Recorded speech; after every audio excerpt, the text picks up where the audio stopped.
So we'll go ahead and get started. I appreciate you guys being here on time. Like I said, I want to talk tonight about 3 keys to unlock what's blocking joy and fulfillment in your life.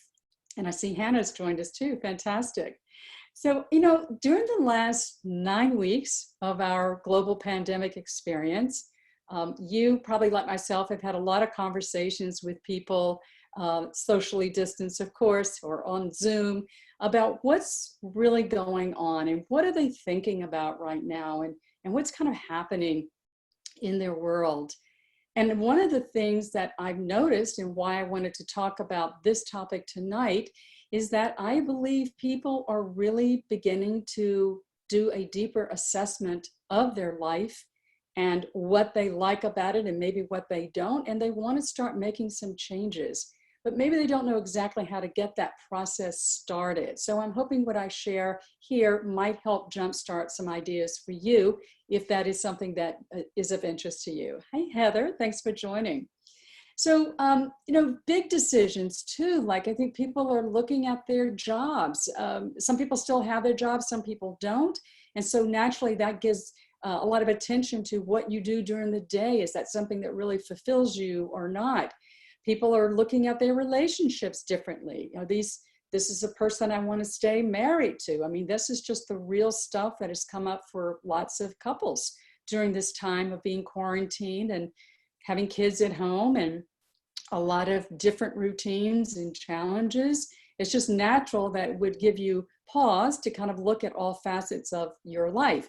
And then there's our health. How are we dealing with what's going on? Am I kind of being able to address this pandemic from a place of really strong immune system and health, or is that something I need to look at? So all kinds of facets of our life that make our life so rich and so wonderful, it's always important to kind of to look at those and see how are we doing. And I think this pandemic has just really shown a light on how happy we are or how happy we're not. And I take that as a positive thing. And Amy's joined us. Fantastic. There's just a lot of what I call shifting and shaping right now for people. And I think there's a lot of good things that will come out of that shifting for a lot of people. And, maybe you've had time yourself to really kind of pause during this time and to do your own assessment of what's really working well in your life and what are some things that maybe you want to look at a little differently and maybe begin to integrate some changes around. And maybe there's some things that, you put on the back burner for someday and now they've become more of a priority for you. Too often I know we all think, I've done it myself, that we have all the time in the world to do everything that we need to do. And then we have something like this pandemic, which sort of rocks our world because everything changed so, in my opinion, so quickly. And a lot of things have been postponed and changed. And so it's like, well, I better really start to think about what are the things I want to do in my life? What are the things that I want to have in my life that bring me joy, that make me feel fulfilled? This is my life. There's no dress rehearsal, as they say. And the truth is, if we're not intentional about taking some action to begin the process of changes that lead to the transitions that we go through, we all know what will happen. Another year goes by, 2 years, and for some people, an entire lifetime before they actually get to create things that they knew they wanted, but they didn't find the time to put them into their life or to enjoy them in some way. And sometimes it's hard to move forward with these changes because, quite honestly, they can be hard. They can create a lot of conflicts, or maybe sometimes we just don't even have the confidence or the know-how of how do I even begin this process right now. Being where we are the last 9 weeks, this sort of pull back the curtain on things that when we're busier, don't get addressed, right? And I see Marie and Marilla have joined us as well. Fantastic. So, when we have a life that's filled with joy, fulfillment, and purpose, we feel alive. We feel like we matter. So that's why it's so important that we do have this time for reflection. And I know a lot of people in our group are going through a lot of big changes. Some of you who share with me that you know you don't want to keep doing the job that you've done for 25 years. You want to change. That's great. And then some of you, unfortunately, have been in a position where that decision was made for you, and now you're looking for new opportunities. Some of you have are in the process of getting a divorce, or you're thinking about getting married. Some of you are trying to figure out what would life look like when you retire, or what does life look like when this COVID-19 pandemic is over? Yeah, we all kind of want to know the answer to that. So it is true that a lot of things right now may feel out of our control, but there's still a lot that is within our control, the things that we get to choose every day of how we want to live our life, even while we're staying home, even while we're social distancing. We get to make choices that impact our life today and tomorrow, for sure. So, and no doubt, we've been on one emotional roller coaster ride for the last 9 weeks. And I just want to encourage you, though, to take advantage of what I and others have shared with me feels like a slower time in our life. We're not out running errands. We're not having the social life that we did before this. And so there is more space. We're not commuting. Those of you who were used to commuting, you have more of that time now to really give your own life some attention and what matters most to you.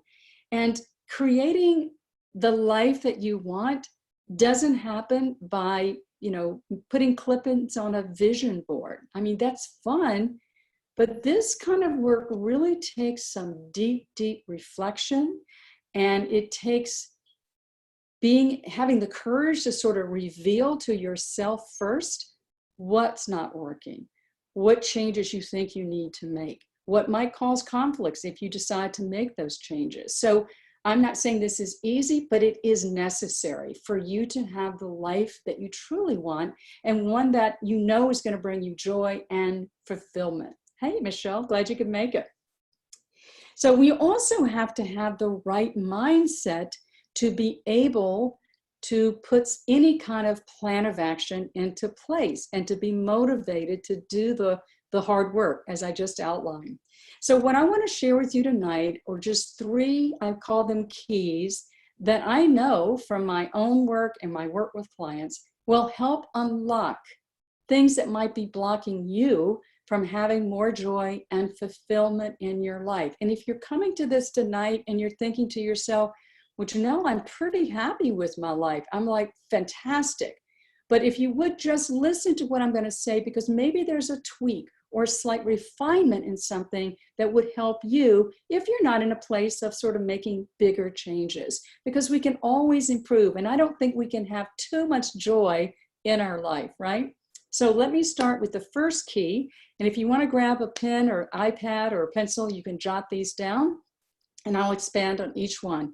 And if you have any questions, please save them for me, and we'll have some space in just a few minutes for you to ask any questions here in the chat box. All right, the first key, and this one's really foundational, guys, is just to take time to reflect and evaluate. Reflect and evaluate.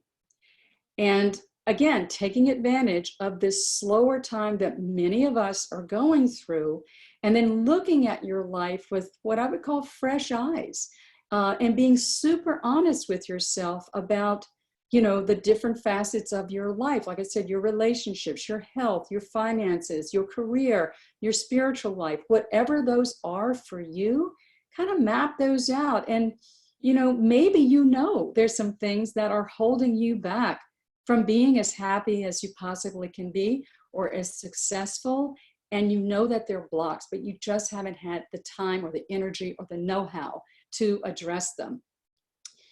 Maybe they're blocking your ability to let go of stress, and you don't need any extra stress right now with what we're going through. So I want you to just take a look, like a snapshot in time of your life and these big components that make your life what it is today. And as you do that, I want you to think about your level of satisfaction. And you can even do a scale with this, a 1 to 10 scale. Maybe 10 is, you know what, I'm super happy with this part of my life. I don't want to change a thing. And 1 is, I've got to take action or I will never be who I know that I can be and as successful and happy and all that I want to be. So that could be a range for you. And then go ahead and just assign some kind of rating to these areas. This is just a great, simple exercise for you to start being able to pull back the curtain on the different parts of your life that you say, you know what, I think I need to make some changes here.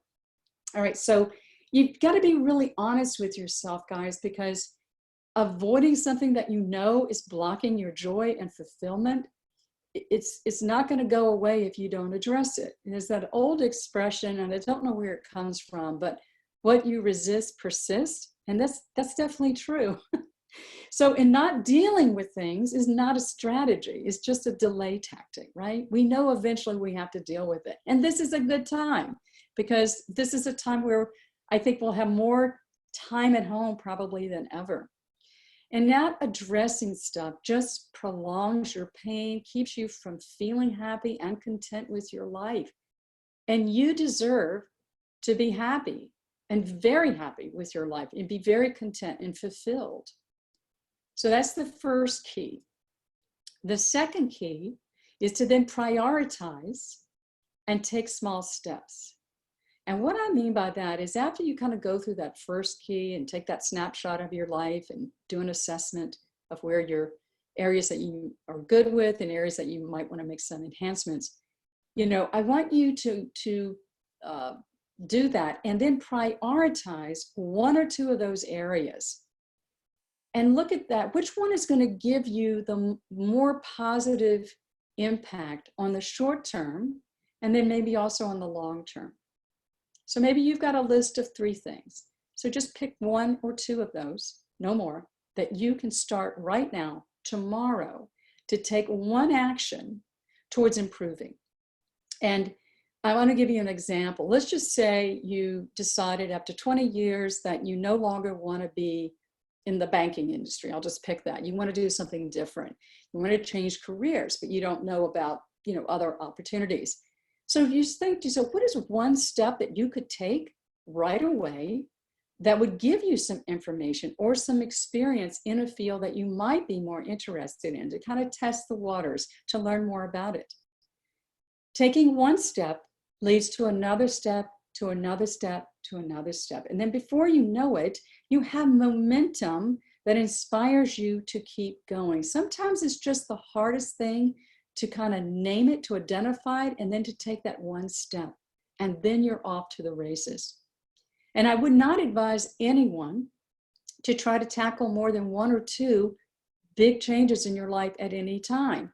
That's ideal. I also know that sometimes life isn't ideal and we have lots of things that we're trying to juggle and manage, and they're big changes. But if you have the situation where you can choose and select, only focus on 1 or 2 things. Personally, I've had to go through 4 or 5 big things at once, and I just know it's not as effective, but it just wasn't a choice at the time. And sometimes that's where we are in life. But if you have that choice, just focus on 1 or 2 things, something in the short term, maybe something in the long term, that you know is going to have a great positive impact if you start addressing it and taking action. All right, the third and final key is this: to reset your mindset. Make sure your lens on the world is focusing from not what's wrong, but what's right in your life. Okay, now this can be a challenge when we feel like things are kind of topsy-turvy, but our mindset is key to us having the intrinsic motivation and the commitment to take the action. The first 2 keys help us identify kind of what it is that we want to focus on. We feel like we want to make some changes to really up-level our life and make us happier and have more joy and get us the results that we want. But this mindset is so important for us, because if we are in a constant state of gratitude, and we focus on all the good things in our life, because no matter what is happening in our life, there's always good things that we can focus on. And that's where I want you to go, to focus on those, because it helps us feel more optimistic. It helps us think more clearly. It helps us feel more creative in problem solving. And it's hard to do if we focus on just the negative stuff. That lowers our ability to do those things, right? Lowers our energy. So we also can become more aware of the opportunities that we have in life if we really focus on being grateful for all of the things that we have already that are really wonderful and really positive. They might be tiny, they might be big, but wherever they are, they matter. All right, so we have studies, guys, that validate how practicing gratitude every day really can increase your health, your physical, emotional, and psychological health. I mean, it can strengthen your immune system, and we need that more than ever right now, right? Normalizing blood pressure. It can help you feel more optimistic and happier and certainly less lonely and isolated. And I think all of that is so important right now. So really focusing on having your mindset fixated on gratitude. That is going to give you such a great foundation for being able to move forward and to be committed to follow through on what you've identified that you want to change. So why not start tomorrow? Why wait for someday? You can start tomorrow morning unlocking what's blocking you from feeling better, from feeling happier, from having more joy, more fulfillment in your life. Start tomorrow. And when you do, you're going to feel better because you're taking action. I don't know about you, I always feel better if I'm taking action. And I'm moving the needle on what it is that I want to change, right? You'll feel empowered, you'll feel more in control, you'll feel more optimistic, you'll feel more certain about the steps you're taking, and you'll be more excited about your future. I mean, this really matters, and you're going to feel better during this global pandemic and when we get on the other side of this. You'll be ahead of it. If you seize the opportunity right now where things are a little quieter, and yes, I know that parts of our country are reopening, but I know also that a lot of you and a lot of people I've talked to are not going out right now. You are still we'll call hunkering down, staying home because you don't feel safe going out. So seize this opportunity to take advantage of this quiet, reflective time to really dig deep into what lights you up and what you know in your heart you need in your life.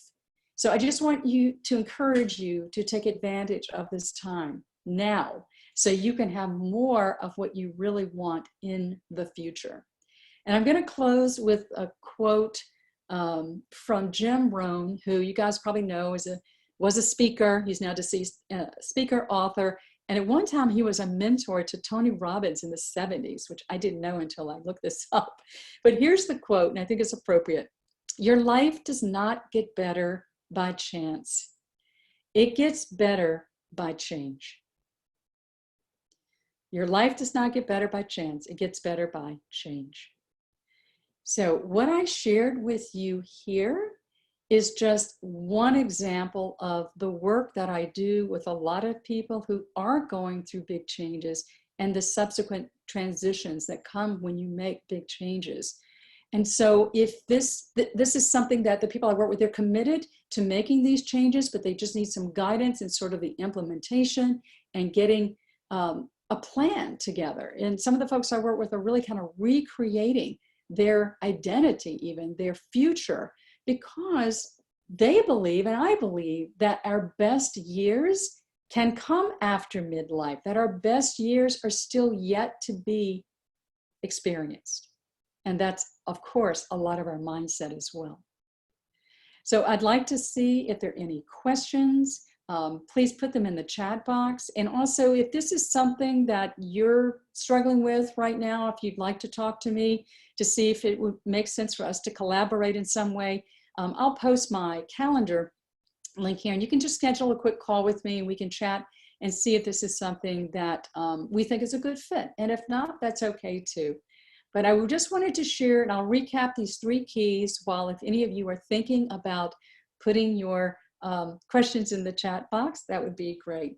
So the first one is, the first key, reflect and evaluate those big areas in your life. Second key, prioritize them and take small steps. Only tackle one or two things. The third key is reset your mindset and focus on gratitude. That's changing your lens from what's wrong to all that is right in the world. So if you have any questions, please drop them in the chat box. I will be happy to answer them. And again, if you want to schedule a time to chat with me, I'm happy to do that as well. I hope this is helpful. That's always my intention here in our Facebook group.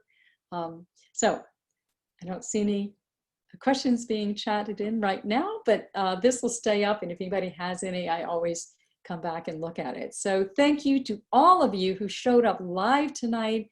I appreciate you. And I always like to have this forum in case there are any questions that I can answer for you real time right here in our Facebook Live. And of course, we do these every Wednesday night. So for some of our new people, and we have so many new people, it's just great. And of course, our regulars, which we also love. So, you know, every Wednesday night, we try to have a share as a Facebook Live. All right, guys, that's what I wanted to cover tonight. Thank you, Marie. Thanks, everybody who showed up tonight. And we will see you in a little while. Preeti, I know you're late, but you can listen to the replay and certainly make a note if you have any questions when you get to hear it. Guys, have a great rest of your week. Take care.